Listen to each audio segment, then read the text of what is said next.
Fox Point Oysters. It's operated right out here in Little Bay, which is part of the Great Bay Estuary in New Hampshire.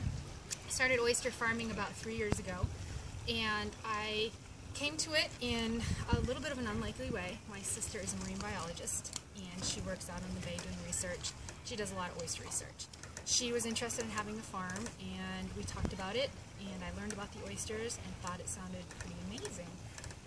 Before that, I was a fine artist, a sculptor, and a glass blower, glass worker.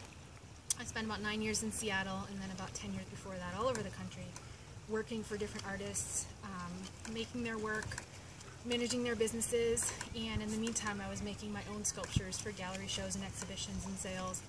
And 9 years in Seattle was amazing. I had some great opportunities. I met a ton of wonderful people, but it started to just be a little bit financially difficult to make it as an artist, and I was sort of looking for something else. And about that time my sister called about the oyster farm, and the more I read about these little guys and the more I looked around and talked to other oyster people, the more I kind of fell in love with them. They're a great little organism.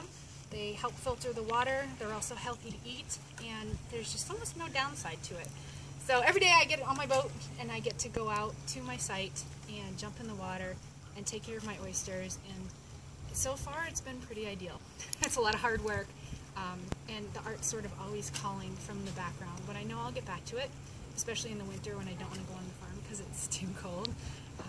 So I will have a life doing both eventually, but for now I'm just going to focus on the oysters.